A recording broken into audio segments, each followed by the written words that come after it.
Et donc, il me revient ici en fin d'après-midi l'honneur et le challenge de faire une synthèse, de proposer quelques perspectives avant de donner la parole pour le discours de clôture à Pierre Paquet. Alors bien sûr, c'est de l'improvisé, oui. Hein, j'ai pris des notes tout au long de la journée. Dans mes commentaires ici et là, vous avez déjà entendu mes petites tentatives de synthèse. J'avais aussi ouvert la journée en posant une question qui est revenue, hein, celle des gestes, celle de l'articulation entre une matériothèque et une gestothèque ou une kinéthèque. Hein, la kinéthèque enregistrerait des gestes et viendrait s'adosser à la matériothèque qui aurait, elle, recueilli les matériaux tangibles. Et la question, elle revient là maintenant en boomerang. Est-ce que c'est vraiment une bonne question? Est-ce que c'est une question d'avenir?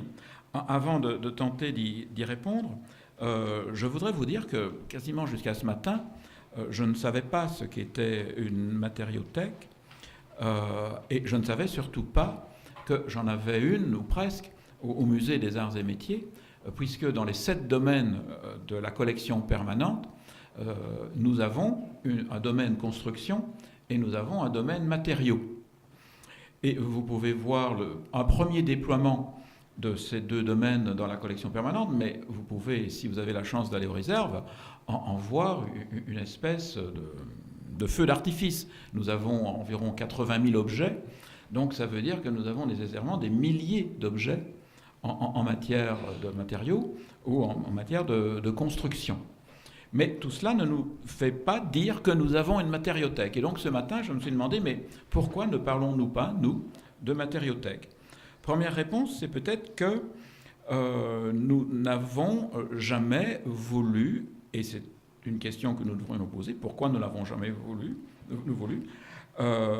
travailler au service de professionnels de la construction, par exemple, qui pourraient se servir, à titre documentaire ou autre, des objets que nous possédons et qui, au fond, constituent la base d'une matériothèque. Et je me suis dit, mais au fond, quelle est l'articulation entre une matériothèque et un musée? Nous avons vu que par moment, la différence n'est vraiment pas grande. À ceci près, peut-être que le musée essaye d'être plus systématiquement pédagogique, mais nous avons vu aussi, dans certaines des interventions, que des matériothèques se veulent très explicitement pédagogiques. Une différence dans l'autre sens, c'est que dans un musée, comme par exemple les arts et métiers, on ne touche pas, on touche à rien, tout est sous vitrine, et si vous osez même vous approcher d'une vitrine, vous voyez arriver vite le gardien. Hein. Nous sommes encore dans ce style de musée silencieux, un peu cathédralesque, contrairement à un nombre de musées anglais. J'étais au musée de l'Université de Manchester ce week-end, et dès le moment où ils ont défini le musée comme étant playful, les enfants se défoulent. Ils hurlent autant qu'ils le veulent. Allez-y les enfants, le musée est à vous. Ce qui n'est pas du tout le cas au musée des Arts et Métiers. Bien sûr, il y a des groupes pédagogiques. Bien sûr, 30% de notre visitorat est constitué d'enfants. Mais il ne faut pas qu'ils mouftent, hein, ou que ce soit mezzo voce. Bon, soit. Donc, il y a des différences entre matériothèque et musée, mais je me suis dit, bon, il faudrait arriver à construire des cercles séquents qui montreraient que, au moins sous certaines dimensions, en considérant certaines variables, les matériothèques et les musées se ressemblent beaucoup, sinon même se superposent. Et donc pourraient s'échanger beaucoup de bonnes pratiques, et pourraient se faire du bien mutuellement. Et je voudrais même introduire un troisième partenaire, c'est le partenaire universitaire. Nous avons vu ce matin avec la matériothèque de Louvain-la-Neuve, de la faculté d'architecture Loki de Louvain-la-Neuve, que nous avions là un retour de l'objet comme outil pédagogique. Donc on commence à voir comment ces 3 acteurs se distribuent le travail. Hein. Les matériothèques seraient tantôt du côté de l'héritage, tantôt du côté de la transmission en faveur de professionnels de la construction. Les musées seraient, quand ils ont une matériothèque, plutôt du côté de la diffusion de la culture scientifique et technique, comme on dit souvent en France, et à l'université, on serait là dans un but pédagogique, et contrairement au musée, on pourrait effectivement, et comme on le fait dans d'autres matériothèques, toucher, palper concrètement les objets et les produits. Et je voudrais introduire ici ce qui me paraît être l'amorce d'une révolution pédagogique, une révolution qui vient, comme on dit. L'autre jour, j'étais à l'université d'Aberdeen pour une soutenance, et il y avait dans le jury un anthropologue qui commence à être connu en France, qui est Tim Ingold, dont nombre d'ouvrages ont été traduits ces dernières années, notamment par un éditeur belge qui s'appelle Les Zones Sensibles. Zones Sensibles. Et Tim Ingold nous expliquait qu'il a fait rouvrir la menuiserie de l'université. Quand l'université était encore partiellement une université technique ou technologique, elle avait des cours de menuiserie, et au fur et à mesure que l'université s'est élevée en prestance, en prestige, ces cours techniques, on y a fait allusion d'ailleurs tout à l'heure, sont tombés en désuétude, et la menuiserie a été fermée. Et Tim Ingold, qui a d'ailleurs reçu il y a 3 ans un grant, un financement ERC, European Research Council, qui est le top du top pour nous les universitaires. C'est 2,5 millions d'euros qui tombent et on en fait ce qu'on veut pendant 5 ans. Donc Tim Ingold, qui aurait pu ne pas travailler dans cette direction, a au contraire décidé que tous ces étudiants travailleraient avec leurs mains et construiraient à nouveau des objets en bois. Et la révolution pédagogique que je vois émerger progressivement dans différents coins du monde, c'est celle qui consiste à revenir à l'apprentissage d'un savoir par le relais d'un savoir-faire. C'est une expression un peu éculée aujourd'hui, mais bon, elle vaut ce qu'elle vaut, c'est l'intelligence de la main. Et on s'aperçoit que nombre universitaires, je dirais presque d'avant-garde, comme Tim Ingold, dans les milieux anthropologiques, Tim Ingold, c'est un des nouveaux dieux vivants, hein, et pousse cette réflexion. Ce matin, on citait Crawford.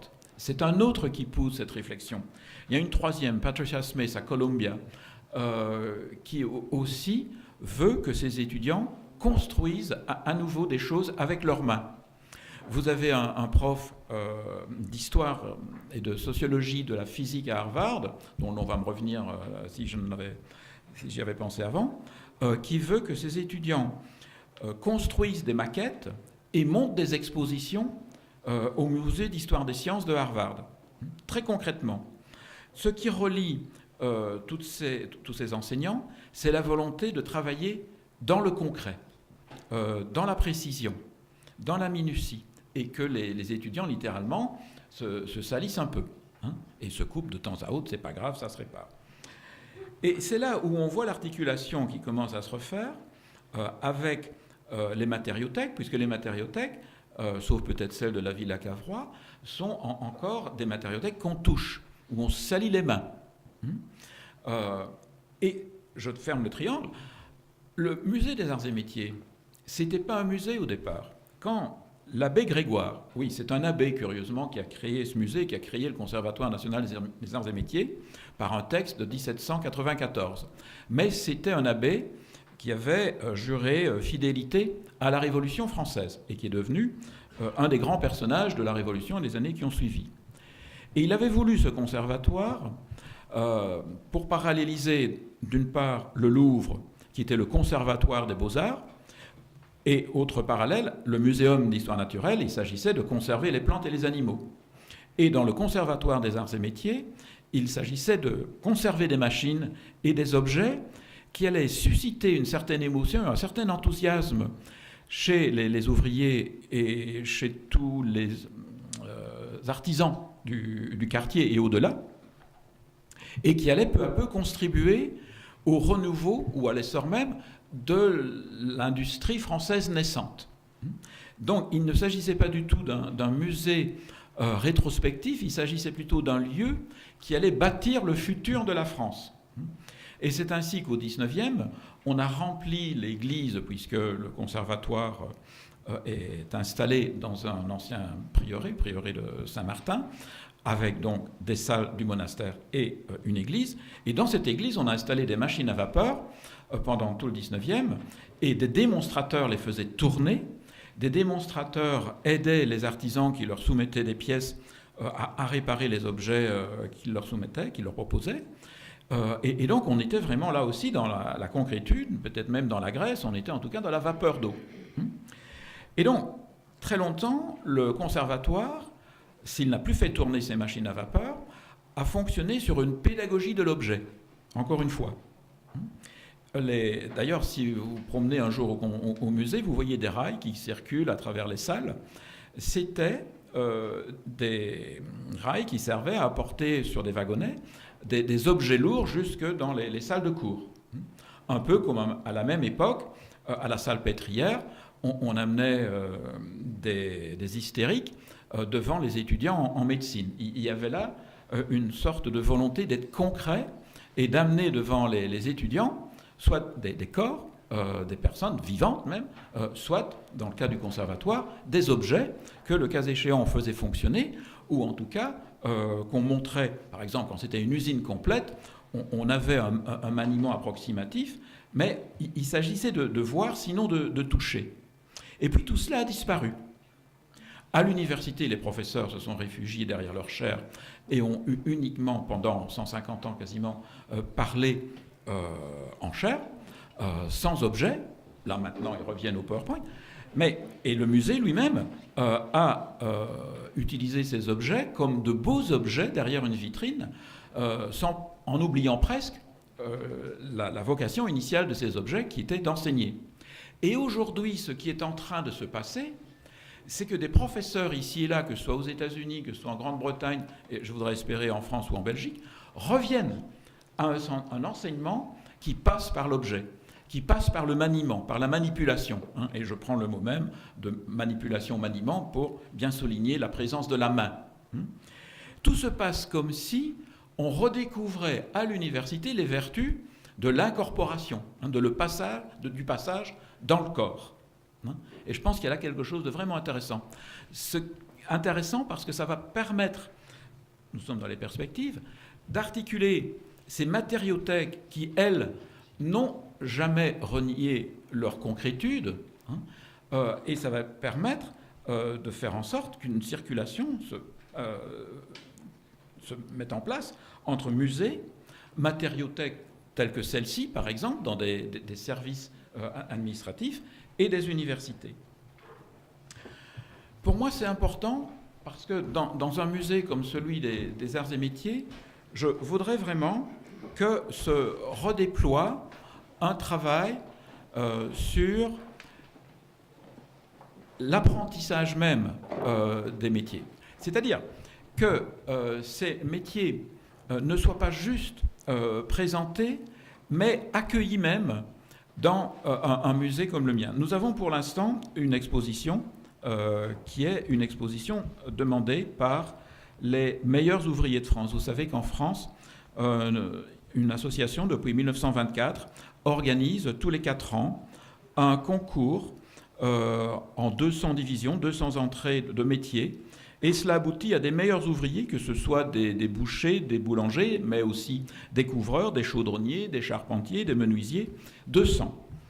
Et ils nous ont demandé de présenter les meilleurs travaux du concours 2015, et nous avons dit, oui d'accord, pour présenter les travaux, mais surtout pour présenter les trajectoires. Ce qui nous intéressait, j'essaye de retrouver un document que je peux faire passer parmi vous, qui présente l'exposition, excusez-moi de vous distraire même par mon geste. Nous avons dit, ok d'accord, pour une expo, mais nous allons faire, le voici, je peux le faire passer si vous voulez. Nous allons faire une enquête auprès des meilleurs ouvriers de France 2015 qui l'accepteraient. Ils vont nous raconter leur vie. Et nous allons même demander à ceux qui voudraient jouer le jeu de venir se présenter sur scène dans l'exposition même pour nous raconter leur vie professionnelle. Et pour les aider à parler, nous avons demandé à un metteur en scène, qui est Didier Ruiz, de les coacher. Coacher, c'est un quart d'heure, c'est vous posez les pieds, vous respirez, vous regardez votre public, vous y allez lentement. Des principes très simples de prise de parole en public, mais qui ont permis à un nombre de meilleurs ouvriers de France de franchir cette appréhension qu'ils avaient de s'adresser à un public qu'ils ne connaissaient forcément pas. Donc c'est pour nous une première étape, une exposition sur les meilleurs ouvriers de France. Mais ce n'en est qu'une.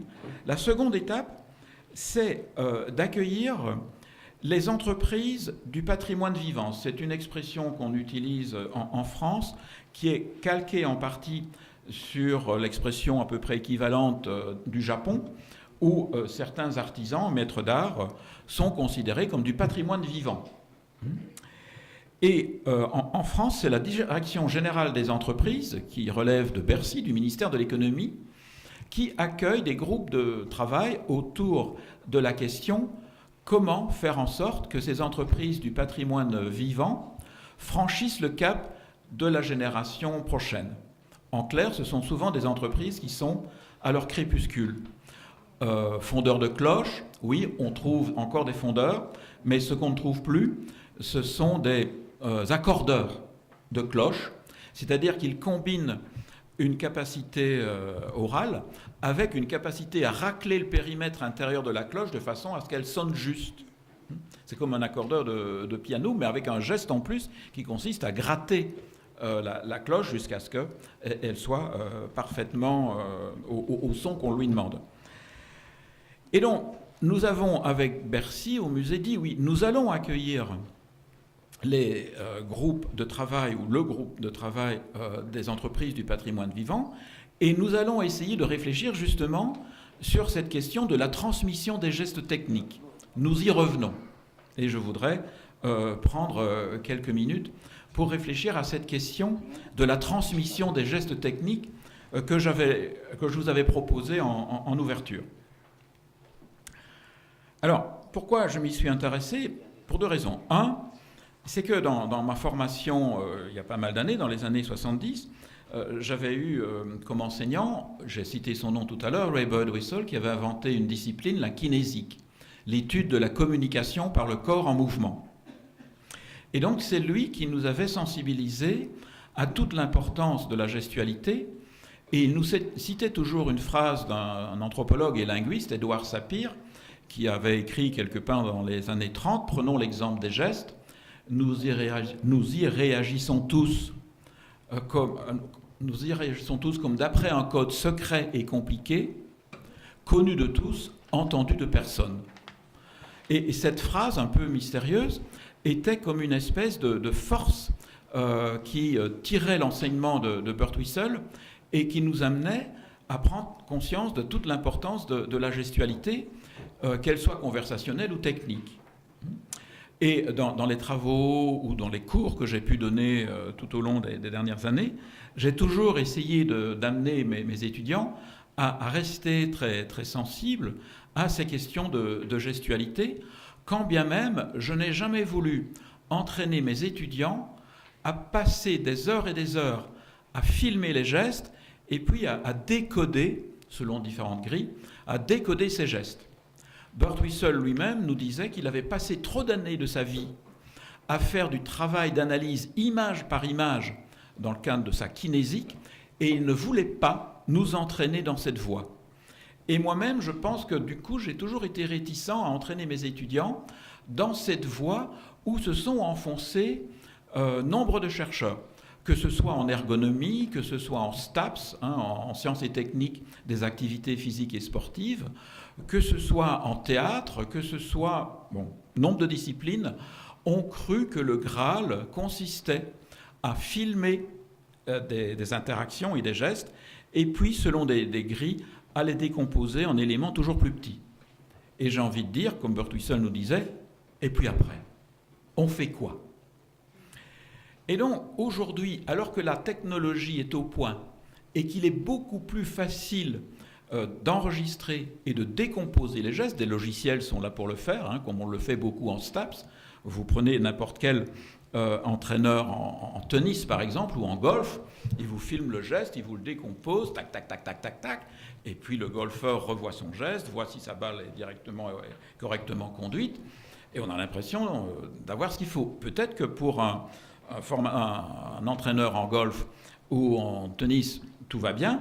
Mais pour nous, on n'a pas encore ce qu'il nous faut. J'ai cru, en arrivant au Musée des Arts et Métiers, que j'allais pouvoir aisément entraîner mes équipes du côté de ce patrimoine immatériel, de ces savoir-faire qui sont incorporés, et que donc il me suffirait d'acheter quelques caméras, de quelques logiciels, et hop, on aurait tout ce qu'il nous faut. Et j'avais également demandé à des artistes qui travaillent, notamment des artistes performeurs, qui travaillent beaucoup de ce côté-là, c'est-à-dire qu'ils digitalisent leurs gestes, un peu comme les golfeurs, pour voir où ils en sont dans leur performance sur scène. Et je pensais qu'ils me livreraient les clés que je cherchais. Et puis, plus j'ai regardé de films, plus j'ai discuté avec des spécialistes, plus j'ai revu des ergonomes, et nous en avons quelques-uns au CNAM qui s'est fait une spécialité en matière de sciences du travail, et plus je me suis aperçu que la réponse n'était pas là. Et que finalement, en matière de patrimoine immatériel, en matière de gestualité et de transmission des gestes techniques, la réponse est peut-être dans des lieux comme celui où nous sommes. C'est-à-dire des lieux de formation lents, des lieux où l'apprentissage peut se faire, comme disaient des psychologues, bon, on peut citer Zajang, mais on s'en fout, par apprentissage vicariant, vicarius, voisinage. Au fond, la transmission de la gestualité technique ne peut pas se faire à la caméra, me semble-t-il. Vous aurez beau regarder des vidéos, aussi sophistiquées qu'ils seront, ça ne vous donne, on n'enfile pas un geste comme un gant, en d'autres termes. Hein. Et ce n'est que lorsque vous aurez, comme un judoka, observé ce geste et répété ce geste, que vous y arriverez. Après tout, les compagnons n'ont jamais fait autre chose depuis 1000 ans, et après tout, ils ont bâti tout ce qu'ils ont bâti.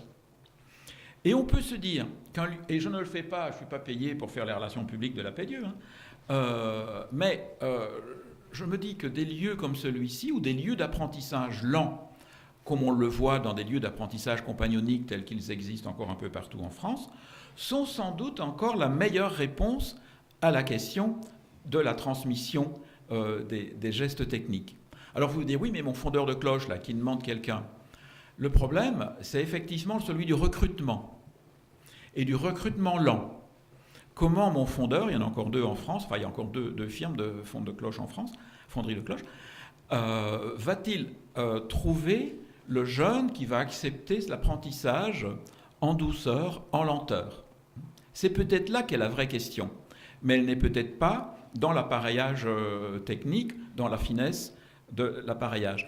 Elle n'est donc peut-être pas, et peut-être certainement pas, dans une gestothèque ou une kinéthèque. Oui, cette gestothèque ou cette kinéthèque est intéressante d'un point de vue patrimonial. Cela dit, on n'a pas entendu l'audiovisuel, par exemple en chorégraphie, pour développer des systèmes d'enregistrement des chorégraphies. Et je me demande si on n'est pas en train de réinventer l'eau chaude en disant nous allons développer dorénavant des kinéthèques sophistiquées sur la base d'une numérisation, d'une digitalisation toujours plus poussée. Hein. Pina Bausch a enregistré systématiquement toutes ces chorégraphies. Elles sont à Wuppertal. Bon, tout le monde ne peut pas aller les voir, mais elle a autorisé, j'étais dans un jury il y a quelques années maintenant, une jeune femme à retravailler systématiquement toutes ces chorégraphies à partir de bandes vidéo qui sont ce qu'elles sont, avec la technologie des années 70-80. Et je dirais, ça suffit bien. Hein. Il y a aussi cette sophistication-là, parfois excessive. C'est un peu le débat qu'on avait là tout à l'heure. Jusqu'où descendons-nous dans la minutie, dans la précision? C'est un peu comme en recherche sur la communication non verbale, où les technologies nous ont permis de descendre dans l'inframince, comme dirait l'autre, dans l'infraperceptible, ce qu'on ne voit même plus à l'œil nu. Et quand j'ai essayé d'initier mes étudiants à l'observation du comportement non verbal, je leur ai toujours demandé de garder c'est pas des chaînes opératoires, mais des unités d'action qui soit repérable à l'œil nu. Parce que ça me paraît important en matière de maintien d'une certaine raison ou d'un certain côté raisonnable de la collecte et de traitement des données.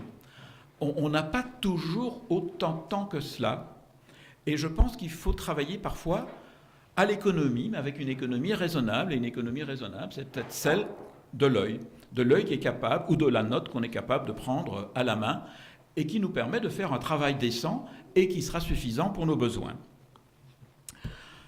Je disais, le musée que je me reprends, que j'ai l'honneur et souvent le plaisir de diriger, voudrait donc, par étapes, devenir un musée, ouais, c'est un peu lourd de dire socialement responsable, hein, mais un musée qui ne soit pas juste un lieu de transmission intergénérationnelle. C'est important que les enfants viennent, c'est important d'avoir pour nous un centre de documentation qui notamment recueille, on en parlait tout à l'heure, des catalogues techniques.